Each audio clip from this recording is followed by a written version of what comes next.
Graça e paz, meus irmãos, que Deus abençoe a sua vida. E hoje eu quero trazer para você um assunto muito importante. Se você é um cristão que está afastado da igreja ou que acredita que não precisa congregar, não precisa estar indo aos cultos, que você é igreja e sendo igreja você pode cultuar em qualquer lugar, eu quero informar você que, primeiro, para quem pensa dessa maneira, ninguém é igreja. A Bíblia não mostra nenhum versículo bíblico que diz que nós somos igreja.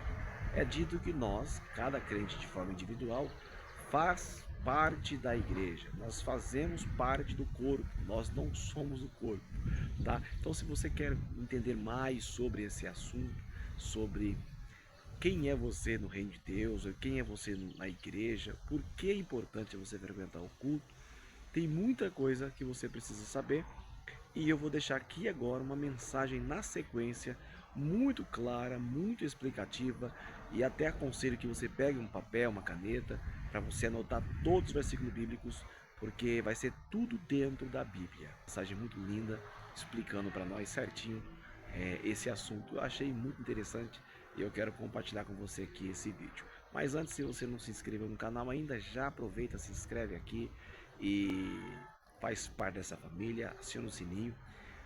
Toda semana aqui nós estamos querendo publicar um vídeo trazendo luz para o conhecimento bíblico e contribuindo para o crescimento espiritual de cada pessoa. Já se inscreveu?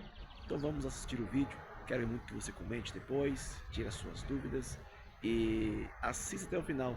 Tenho certeza que você vai ser abençoado. Deus abençoe. Vamos ver o vídeo. Paz do Senhor a todos, amém? Rapaz, esse Êxodo, esse versículo, Êxodo 14, nunca fez tanto sentido para mim hoje. Acalme-se. Glória a Deus, eu declamei ele ali. Glória a Jesus. Quem puder, por gentileza, abra sua Bíblia em Hebreus capítulo 10, versículo de número 25. Quando se abre, minha gratidão ao meu pastor, ao nosso pastor, pastor Silas Filho, meu carinho, minha admiração por todo o crédito, por todas as oportunidades, expresso aqui de forma pública, minha admiração e minha consideração e carinho. Hebreus capítulo 10, versículo de número 25. A proposta de hoje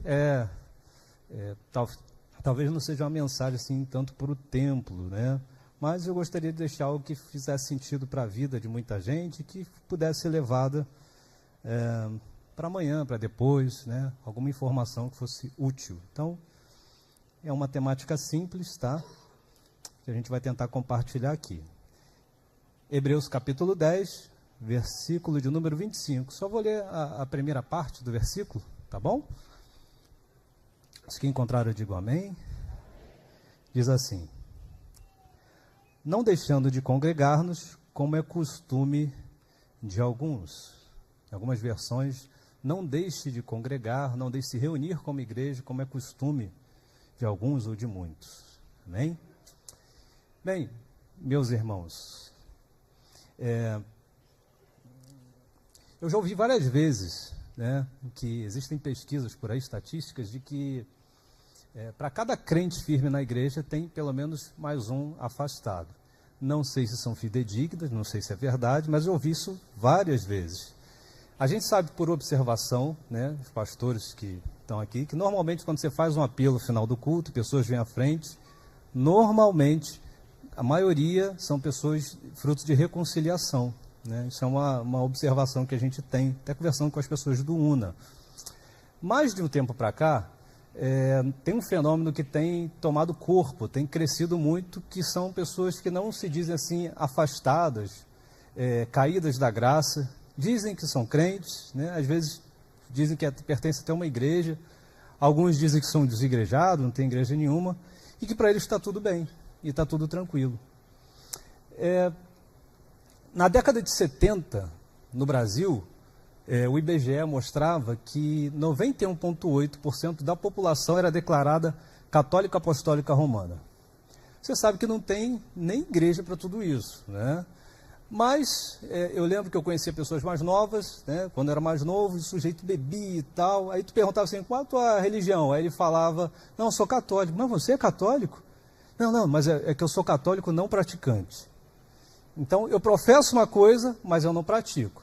Você não vê um crente falando que ele é crente não praticante, porque é pegar mal, você sabe que você já bate o olho e fala, ih, tu está afastado, né?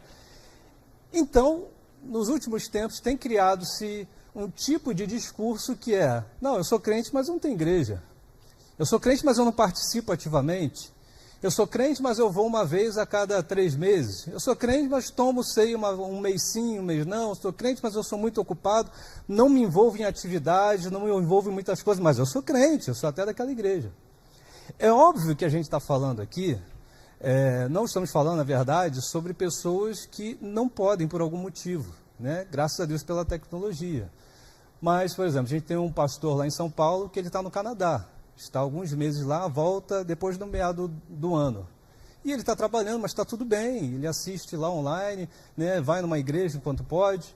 Né, pessoas que estão hospitalizadas, né, acontece. Eu me lembro da última igreja que estava dirigindo, tinha um jogador que ele ficou 5 anos, né, congregando conosco online, era o que ele podia, né, porque os países que ele tinha não tinha igreja. Ele estava na China, ele falou, pastor, estou aqui na China, mas estou acompanhando. Dizimava, né, mandava mensagem, assistia o que ele conseguia. E o pastor falou brilhantemente agora sobre isso na sua palavra de oferta. E era o que ele podia fazer. Algumas pessoas pegam esse tipo de coisa e falam assim, mas por que a gente não vive já assim? Por que a gente não fica online já direto, já que ela funciona em algumas situações? Porque uma coisa é aquilo que é ordinário, outra coisa é aquilo que é extraordinário. Tá? E há uma diferença muito grande nisso. Você pode tomar remédio, mas você não vive de remédio. O remédio é importante, na dose certa, na hora certa. Se você tomar de menos é ruim, se tomar de mais, superdosagem, e pode te matar. E isso pode acontecer com essas regras espirituais aqui também. E eu gosto de explicar isso quando eu dou aula para batismo. A gente está dando aula para batismo, que é importante batizar, aí o sujeito sempre pergunta assim, mas batizar é importante? É fundamental para a salvação? Minha resposta é que sim. Marcos 16, quem crer e for batizado será salvo. Palavras do Senhor Jesus. Jesus que disse isso, não fomos nós. Aí alguém sempre vai falar, pô, mas e o ladrão na cruz? Né? Porque quando Jesus foi crucificado, tinha uma direita, a esquerda, né? Ele estava no meio, e eles estavam acusando. Um dado momento, quando escurece, um deles começa a entender que ele era um pecador, e ele fala, nós merecemos estar aqui, ele não. E ele começa a repreender o sujeito, e ele vira para Cristo, o reconhece como Senhor, e fala, Senhor, lembra-te de mim, quando entrares no teu reino. Jesus vira para ele e diz, pois te digo que ainda hoje estarás comigo no paraíso. Jesus absolveu o sujeito, salvou ele. Aí, mas está vendo? Ele não batizou. Sim, mas porque era exceção. Aí eu falo para ele, você queria fazer o quê? Jesus, para a crucificação. Vamos descer aqui, batiza ele, arruma água, depois volta todo mundo, pode crucificar de novo.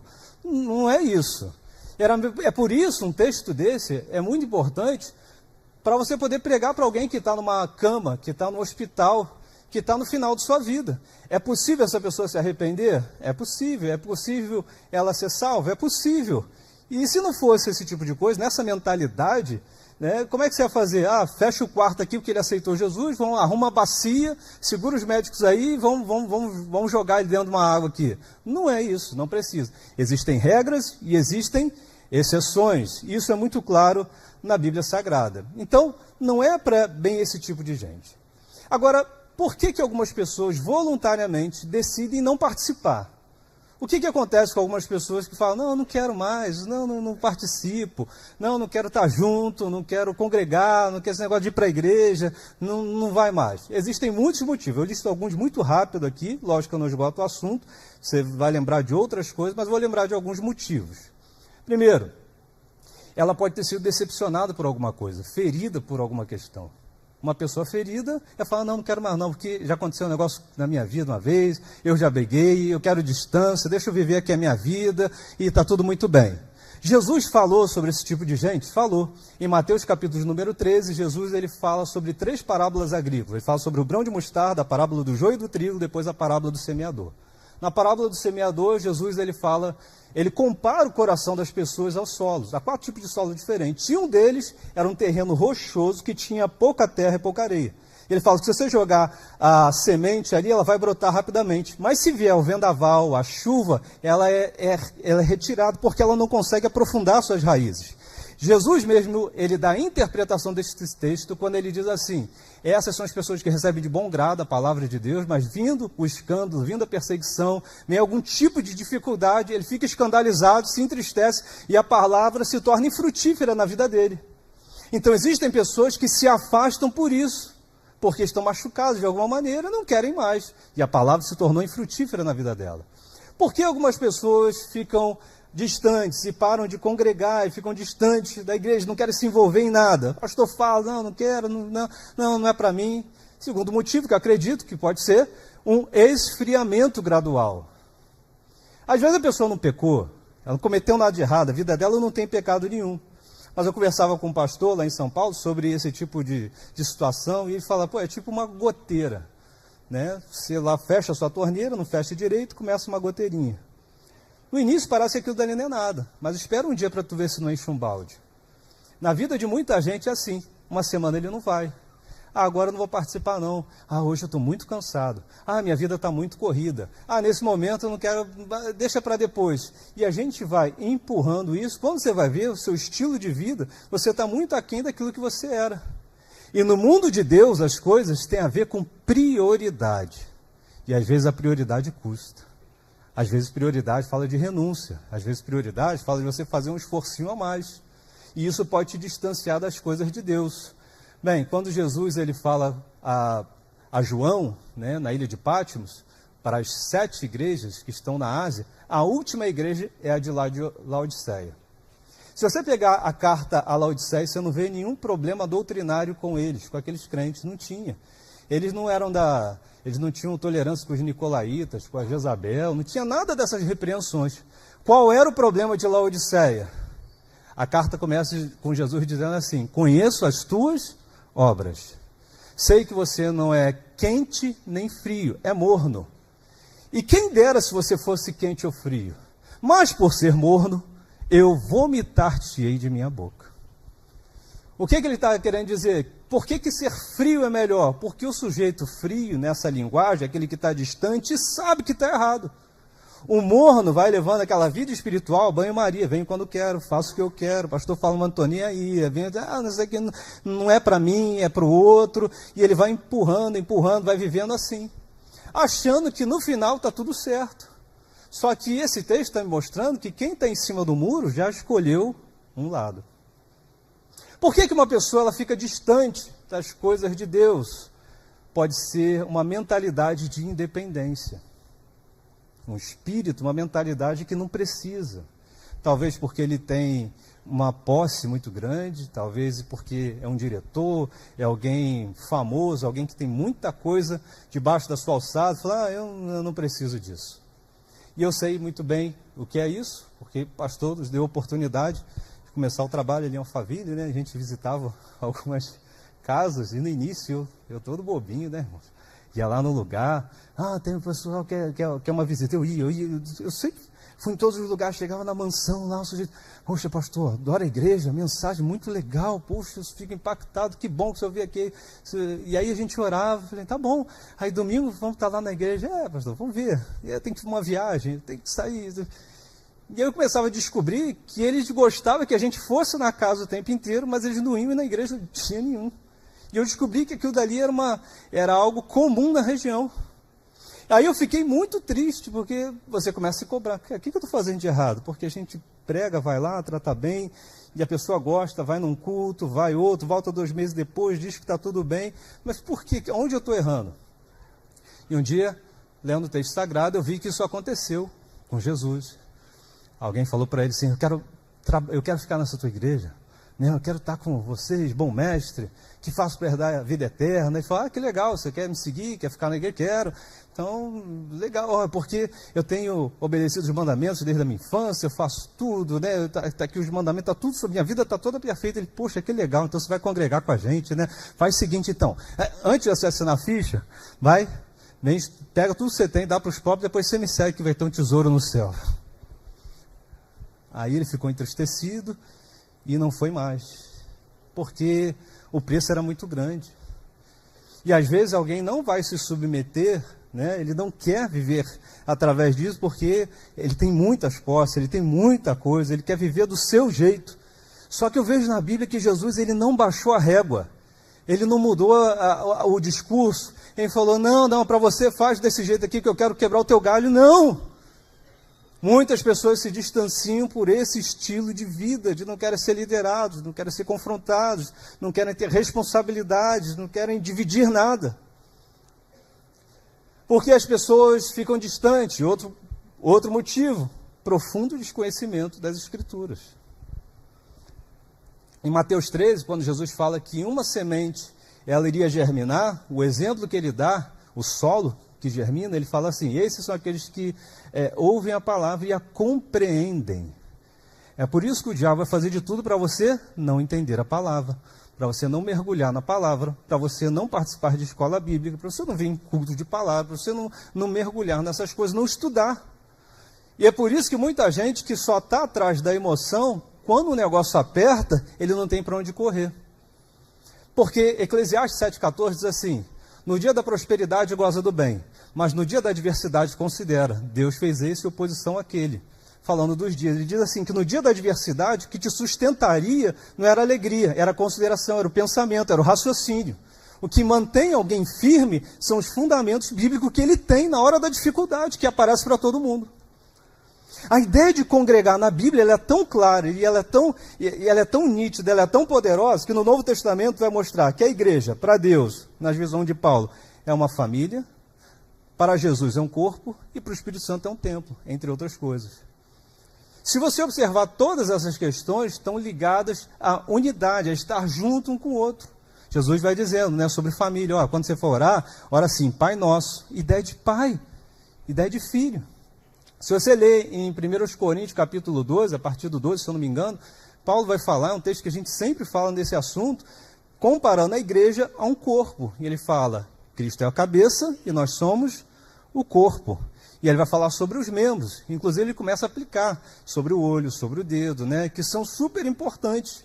Mas se você pegar uma partezinha desse corpo e você removê-lo e colocar fora, se alguém amputar o seu dedo, o teu corpo continua vivo, mas e o teu dedo? Ele vai necrosar e morrer, porque ele não consegue sobreviver estando desligado deste corpo que nós temos.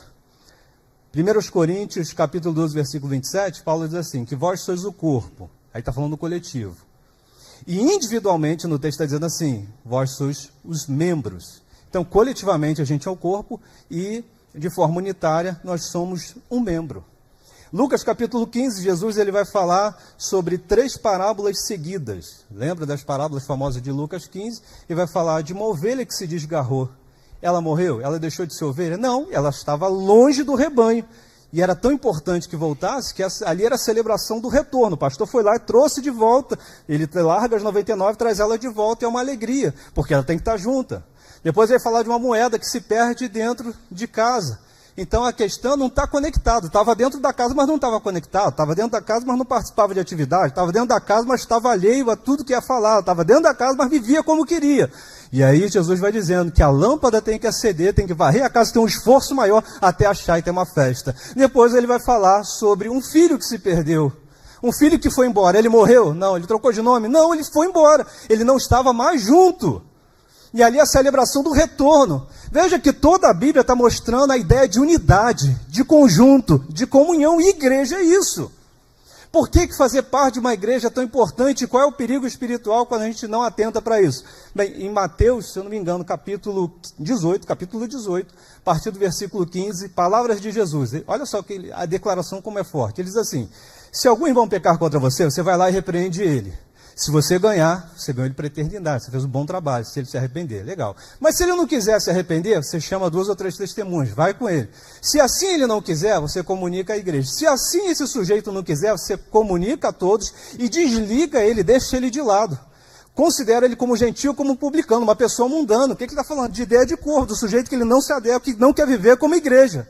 Aí o versículo que é mais terrível é o depois, que vem o 18. Que Jesus diz assim: porque tudo que ligares na terra será ligado no céu, e tudo que desligares na terra será desligado no céu. Ele está falando que vocês assinam aí, eu assino aqui. Se vocês não consideram ele como parte do reino de Deus, aqui no reino também ele não vai ser considerado. Olha como isso é forte, como tem gente que brinca com isso. Aí vem a pergunta: por que isso é tão importante, é tão evidente, é tão claro? Por que muita gente vive dessa maneira? Por que muita gente é alheio a esse tipo de coisa? Alguém vai dizer assim: ah, pastor, é porque provavelmente essa pessoa, ela não tem forças, ela não consegue. Se você chegar para uma pessoa que fuma e falar: você sabia que fumar é errado? Ele fala: eu sei. Por que você não para? Porque eu não consigo. É um vício. Essa talvez poderia ser uma boa desculpa, mas assim, eu acredito que isso não é suficiente. Porque se alguém entendesse que ela só não tem força, mas está errada, ele não se consideraria um desigrejado, ou que ele tem uma igreja, ou que ele é crente, ele não se consideraria assim. Ele se consideraria alguém que está afastado. Quando alguém diz: não, para mim está tudo tranquilo, está tudo bem e tal, e eu vou tocando.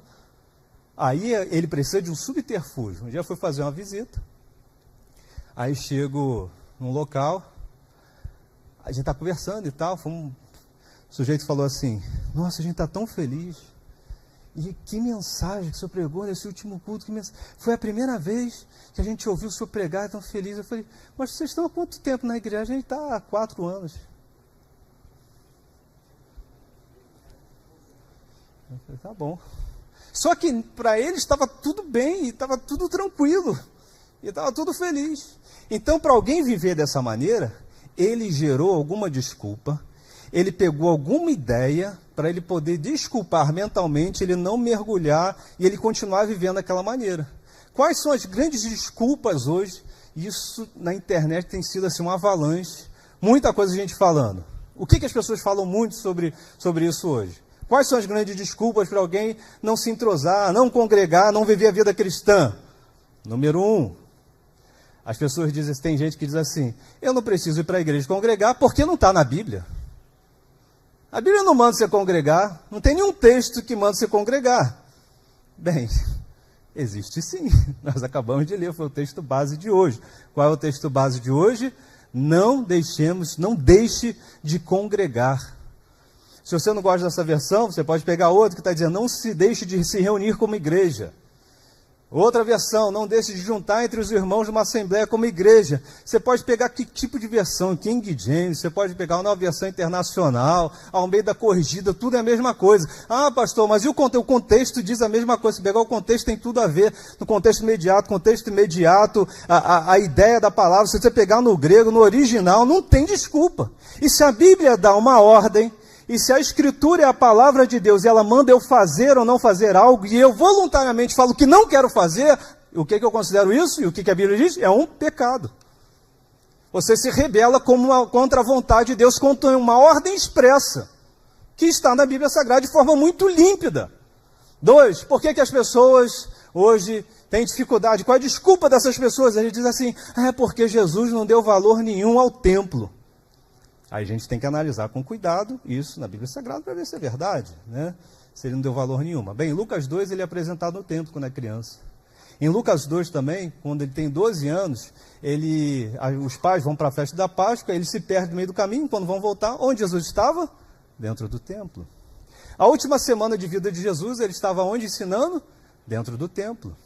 Se você pegar então não só templo, mas sinagoga, que era o local que os judeus eles se reuniam para estudar ali a Torá, você vai ver um show de passagens. Então, Jesus é bem verdade, ele ensinou no monte, no Sermão do Monte, às vezes está num barco, só que se você juntar tudo, a maioria dos locais que ele foi, se você pegar um deles para dizer aonde tem mais, templo e sinagoga, ele ganha de disparado de qualquer outra coisa. Então, ele não só ia, mas reforçava, né? Em Marcos capítulo 6, ele volta para Nazaré. Nazaré é o lugar onde ele passou 30 anos, onde ele foi criado. Quando ele volta para Nazaré, diz a Bíblia que ele vai lá curar os enfermos, vai tentar fazer milagres, né? E tem toda aquela resistência do povo dali, daquela aldeia, que tinha mais ou menos 150 pessoas na época. Ali era a melhor oportunidade para ele pregar em qualquer lugar que não fosse uma sinagoga. Porque ele conhecia todo mundo, ele podia ir na casa do seu João, na casa da Dona Maria, ele podia ir na praça pública, ele conhecia aquilo dali de anos. Mas quando ele retorna em Marcos 6 a Nazaré, a Bíblia diz que ele vai para onde? Para uma sinagoga. Abre o rolo do profeta Isaías, vai dizer: o Espírito do Senhor Deus está sobre mim, eis que me ungiu a pregar as boas novas aos pobres. Ele começa a falar sobre aquele texto. Aonde ele vai na sinagoga ele cura a mulher, que ele cura aquela mulher encurvada. Há muitos e muitos e muitos textos falando sobre isso. Aí alguém vai dizer assim: ah, não, pastor, mas isso foi porque era até a época da lei, ele vinha cumprir toda a lei e depois isso daí acabou. Porque Hebreus 9 diz que depois da morte do testador, né, passa a valer o testamento. Tá bom, então o que acontece depois da morte de Jesus? Atos capítulo 3. Primeiro milagre pormenorizado na Bíblia Sagrada. A cura de um coxo na porta do templo. Pedro e João estão indo para onde? Para o templo orar. E é ali que acontece grande milagre, é registrado na Bíblia. Ah, não, mas estava muito fresquinho. E era que dali era em Jerusalém. E não tem outro lugar? Tem sim. Atos capítulo 9. Agora vamos falar para outra região. A Bíblia diz que Saulo, antes da sua conversão, né, ele pega cartas para ir para Damasco. E o que ele vai fazer em Damasco? A Bíblia diz que ele vai procurar as pessoas que eram do caminho, os crentes. E eles vão tentar capturar onde? Nas casas e nas sinagogas. Então já era costume em outras regiões, onde o crente ele se reunia num local público de adoração. Isso aqui é explícito na Bíblia. E você não encontra textos de Jesus condenando o templo, condenando sinagoga, condenando reuniões públicas. Você não encontra isso. E aí você vê que é um mote, que é um tipo de coisa que as pessoas estão defendendo hoje, que não tem nenhum tipo de fundamento. Mas pelo contrário, em Mateus capítulo 21, Jesus vai entrar no templo e ele encontra as pessoas ali, os cambistas, aí tem toda uma história por trás, que não vem ao caso, e ele fica tão irado que a gente vê uma das únicas passagens com Jesus com tanta ira que ele vai quebrando tudo. E ele não faz isso em várias outras situações na Bíblia, mas ali ele quebra tudo. E o que ele diz? Essa casa será chamada casa de oração. Ele defende o local. Qual a interpretação dos seus discípulos ao ver aquela cena registrada em João? O Evangelho de João diz assim, capítulo 2, se eu não me engano, quando eles olham para a situação, ele fala assim, ali se cumpriu a escritura, que diz o quê? O zelo pela tua casa me consumirá. Então não só tem texto dizendo que Jesus, ele ia nos locais, mas ele defendia ali o local. Então essa narrativa, ela não faz sentido algum. E se nós pensarmos em outro texto importante que eles usam muito, que é o da mulher samaritana, mas o texto da mulher samaritana lá, João 4, o que tem? Ah, não, João 4 ali, né, Jesus aboliu esse negócio. João 4, a mulher traz uma conversa teológica com Jesus, que Jesus descobre, fala com ela, né, melhor dizendo, revela, ó, você já teve 5 maridos, você tem agora, né? Ah, vejo que tu és profeta. Ah, que legal. Aí ela puxa um debate teológico com ele, fala assim, ó, os nossos antepassados, a gente crê que a adoração é no Monte Gerizim, somos samaritanos. Vocês, judeus, creem que é Jerusalém. Ou seja, quem é que está certo aí na briga? Jesus vai dizer, a salvação vem pelos judeus, ele não vai entrar nessa briga. E a ideia dele não é isso aí. Ele fala assim, mas a hora vem, agora é, que os verdadeiros adoradores adorarão ao Pai em espírito e em verdade. E é isso que o Pai está procurando, verdadeiros adoradores. Aí as pessoas estão dizendo assim, não, você está vendo? Ele não fala de local e de adoração, é como se estivesse quebrando isso. Sim, só que você tem que entender qual é a proposta ali daquela conversa e daquele momento. Primeiro, ele está falando de adoração. A adoração. Para adorar, realmente, a gente não precisa vir a um templo adorar, você pode adorar em qualquer jeito. Você adora com a tua vida, você adora na sua casa, você adora comendo, quer comais, quer bebais, quer faças qualquer outra coisa, fazer tudo para a glória de Deus, quando você se relaciona, quando você compra, quando você vende, quando assina o contrato, você faz da forma lisa em adoração a Deus. Só que nesse texto é um outro sentido. Qual é o sentido, pastor? Bem, se você chegasse e voltar, digamos assim que você volte 2.500 anos atrás, aí está lá com aquelas roupas lá do The Chosen, né? Está no mundo judeu. Aí você fala assim para um judeu daquela época, ó, vamos ali adorar. Qual é a última coisa que ele ia pensar? Você está vindo para um lugar, levantar a mão e cantar. Não tinha nada a ver com a adoração com o judeu. O que o judeu ia pensar? Que era nós vamos adorar? Ele está pensando que você vai diante do altar, vai pegar um animal, vai sacrificar, vai jogar o sangue, vai tocar fogo, aquela fumaça vai subir como incenso suave diante do Senhor, e ali era adoração. A primeira vez que a palavra adoração aparece na Bíblia é Gênesis 22, quando Abraão vai oferecer seu filho Isaque. Então a adoração está ligada a isso no Antigo Testamento. Só que para o judeu, a adoração só podia ser feita a partir da vida de Salomão num local específico, num templo específico, não era feita em qualquer canto, porque eles tinham um local próprio para isso. Por isso que no Salmo 137 vai dizer assim, junto aos rios da Babilônia, assentávamos e chorávamos, lembrando de Sião, porque nos salgueiros que lá vinham, pediam para a gente pendurar as nossas harpas. Mas como é que a gente vai cantar nossa canção numa terra estrangeira? Ou seja, como é que eu posso adorar longe do templo? Como é que eu posso estar nessa região aqui e adorar a Deus? Essa era a ideia que ele conversava com esses discípulos, com esses judeus. Só que nós não viemos aqui pura e única exclusivamente para adorar. Nós viemos aqui, como você já ouviu, e eu já ouvi várias vezes, a gente faz o que aqui na igreja ou no templo? Nós edificamos a nossa fé para que lá fora a gente manifeste a nossa fé. Pastor, e como é que eu vou manifestar uma coisa que não foi edificada? Como é que eu vou apresentar alguma coisa que eu não aprendi? Que eu não vivi, que eu não vivenciei? E isso é bíblico? 1 Coríntios 14, 26. Olha a instrução de Paulo sobre a reunião. Ele diz assim, quando vocês reunirem, olha a ideia, reunião, cada um de vós tem salmo, tem doutrina, tem revelação, tem língua, tem interpretação, e faça-se tudo para edificação. Então você não vem só no templo aqui e fica com a mão levantada 2 horas. Não, você louva, tem salmo, você tem doutrina, tem palavra, você tem as outras, aí diz aqui que tem língua, ou seja, na Bíblia o culto é pentecostal, os sensacionistas que vão para o lado de lá, mas na Bíblia o culto é pentecostal e a gente sai daqui edificado. Quando você vem para a igreja, no culto à palavra, no domingo, nas nossas reuniões, nós somos cheios do poder de Deus, da graça de Deus, há uma edificação espiritual que você não percebe, mas que Deus vai ministrando na sua vida. E é isso, não é só questão de adoração, então não tem fundamento que se fala. E talvez a última aqui, o último argumento que eles falam, que esse daí talvez é o pior de todos, irmãos, esse é o pior. Né? Deixa eu beber aqui rapidinho. É o nervosismo. Eu não vou para a igreja, afinal, eu sou a igreja. Alguém já ouviu esse tipo de frase? Levanta a mão, rapaz. Tá bom. Eu não vou para a igreja, afinal eu sou a igreja. Tá, aonde está escrito isso? Lugar nenhum. Não tem nenhum lugar na Bíblia dizendo isso. Ninguém é considerado igreja de forma individual, você sabia disso? Primeira vez que a palavra igreja aparece na Bíblia é Mateus 16, 18. Edificarei a minha igreja, e as portas do inferno não prevalecerão contra ela. A palavra ali é eclesia, né, com S, eclesia, que é uma junção de 2 termos, né, que a gente entende que é o chamar para fora e uma convocação. Então, guarda aí, são 2 termos.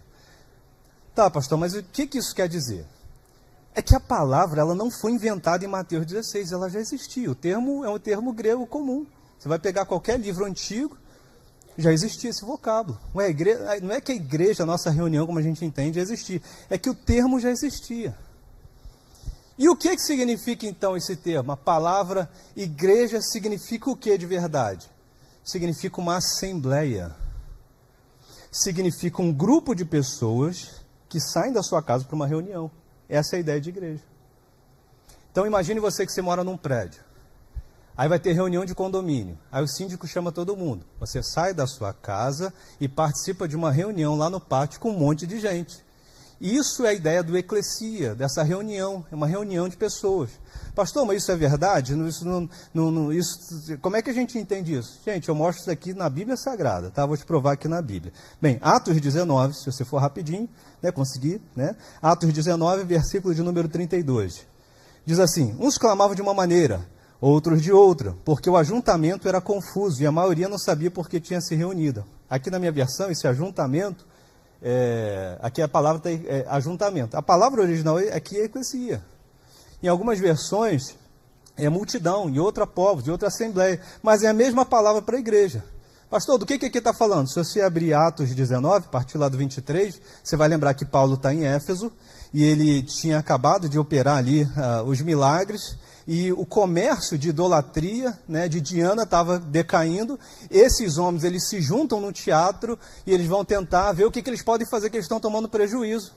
E tanto é que no versículo de número 28, esse grupo de pessoas diz assim, está lá na tua Bíblia, eles se iram e gritam, grande é Diana dos Efésios, é a nossa deusa. É esse povo que está junto e que nesse versículo 32 está dizendo que era um ajuntamento. Então não era igreja, o termo ali, eclésia, não era igreja. Por quê? Porque essa palavra não servia única e exclusivamente para o que a gente entende como igreja hoje. Era uma palavra que falava-se para reunião. Pastor, tem outro texto? Tem. Atos 7,32. Estevão está fazendo a sua apologética, ele está fazendo a sua defesa de fé.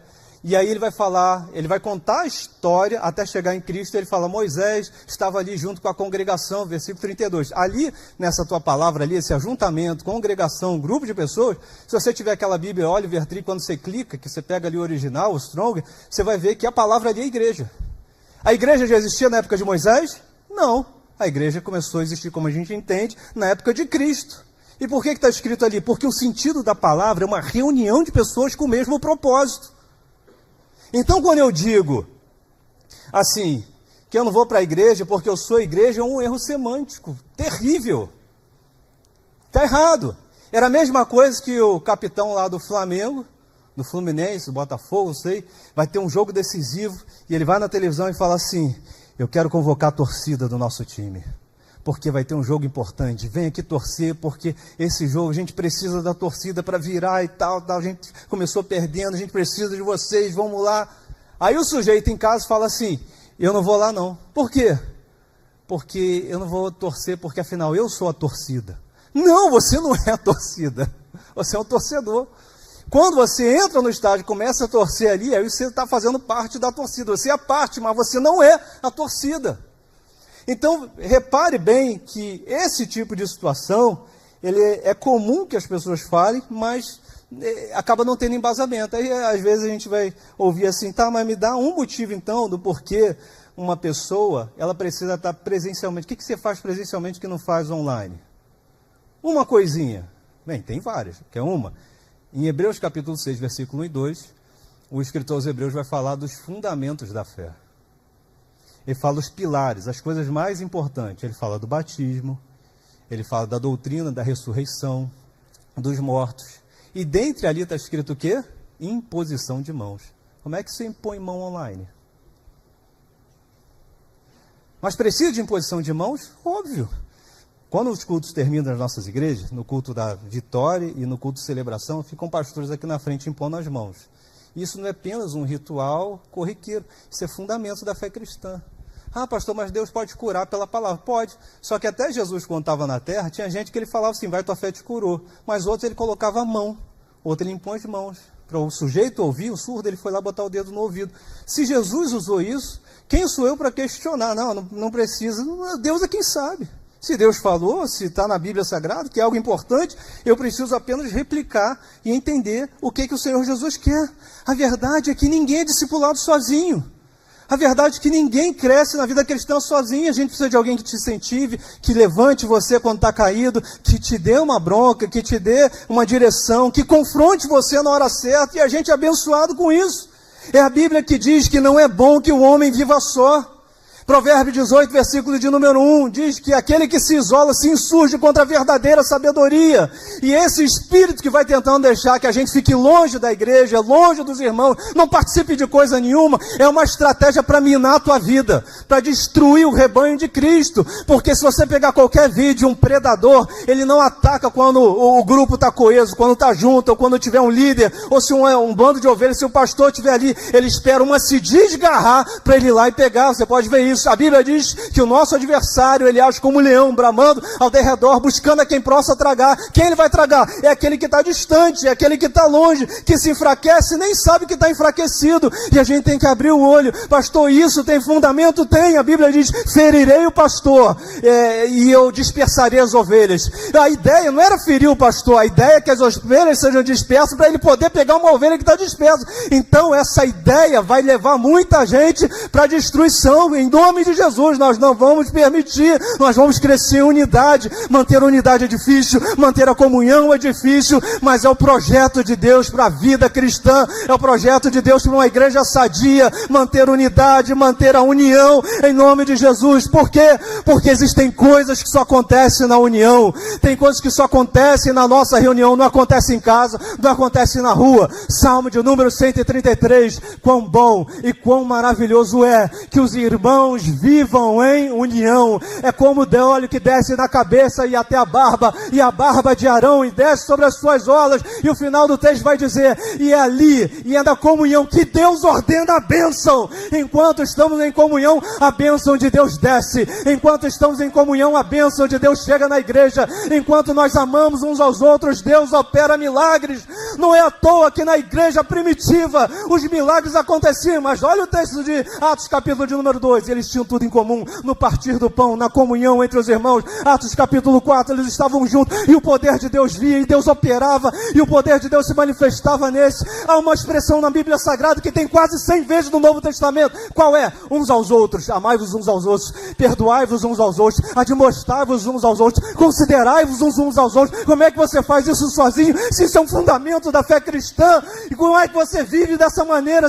Inclusive o texto de Hebreus capítulo 10, versículo 25, se você voltar ao texto, qual é o contexto aqui? Consideremos-nos uns aos outros. E aí você não deixe de congregar como alguns estão fazendo. É isso que a Bíblia Sagrada está dizendo. Jesus vem na terra, aí ele fala assim, eu vou para o Pai, mas vou deixar um sinal aqui, eu quero que vocês lembrem de mim, do meu sacrifício, do meu sinal aqui. Qual é a marca disso? Jesus podia ter falado qualquer coisa, ele podia ter falado, a marca para vocês lembrarem de mim é subir no monte, porque eu morri ali em cima de um local do Gálgota. Não, ele não fala isso. A marca para vocês lembrarem de mim é todo mundo fazer um jejum, ele não falou isso. A marca para vocês lembrarem de mim é todo mundo fazer algum ato litúrgico. Não, não é isso. A marca para você lembrar de Deus é quando vocês sentarem e comerem o pão, repartirem o pão um com o outro.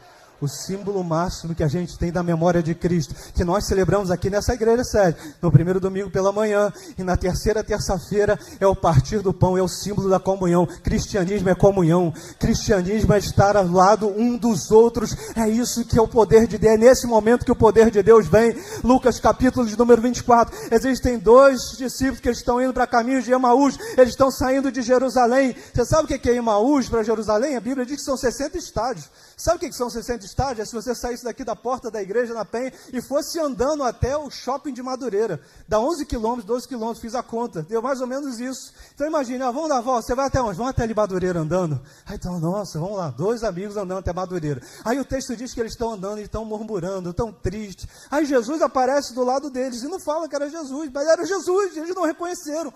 Porque o texto diz que os seus olhos estavam como que fechados. Eles não estavam cegos, mas espiritualmente eles não percebiam. Aí Jesus está falando, o que vocês estão reclamando aí? Vocês estão murmurando? Rapaz, peregrino, você não sabe o que aconteceu? Todo mundo está sabendo, né? O que fizeram com o mestre? Ele começa a se lamentar da morte de Cristo, eles não entenderam. E aí o Senhor falou, rapaz, como vocês são irados, são tardios para entender as coisas. Deixa eu explicar para vocês, convinha que o Cristo padecesse muitas coisas. Ele começa a contar desde Moisés a história, o que o texto vai falando. Eles estão andando 11 quilômetros. Quando eles estão chegando na aldeia de Emaús, a Bíblia diz que o Cristo fez como se tivesse indo embora. Eles falam, não, entra aqui. Vem entrar com a gente, vamos comer com a gente. Aí ele falou, tá bom, eu entro. Aí a palavra do Senhor diz que eles sentam, e aí Cristo pega o pão e parte da graça. E a Bíblia diz que quando ele partiu o pão, os seus olhos se abriram. Tem horas que você só vai ver Jesus quando você partiu o pão com o irmão. Tem horas que só vai enxergar algumas verdades espirituais quando você perdoar alguém. Tem horas que você só vai entender Cristo de verdade na essência quando você renunciar a si mesmo e falar, eu me submeto, eu vivo, eu abro mão de mim mesmo. Nessa hora Jesus vai aparecer para você. É por isso que essas pessoas estão de longe, elas vão tuitar, elas vão fazer vídeos e vão falar um monte de besteira, porque não vive a comunhão. Seus olhos estão fechados, seus olhos estão entenebrecidos, mas em nome de Jesus, que Deus te use cada vez mais, que Deus abra os nossos olhos cada vez mais, que a gente cresça em unidade, em comunhão, em amor, para a glória de Deus, nosso Pai.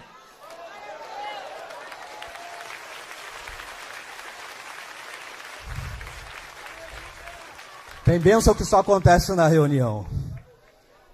Tem bênção que só acontece na reunião. Jesus foi, e a Bíblia diz em 1 Coríntios 15, versículo 6, que ele apareceu para cerca de 500 pessoas. Depois da morte, ele aparece para 500. Legal. Aí em Atos 1:8, Atos 1, ele vai subindo ao céu e fala assim, ficar em Jerusalém, até que do alto seja revestido de poder. Aí fala, vocês ficam juntos aí, que vai acontecer alguma coisa. Ele apareceu para 500. Atos capítulo 2, eles estavam todos reunidos. E veio do céu um som como um vento impetuoso. e encheu toda a casa.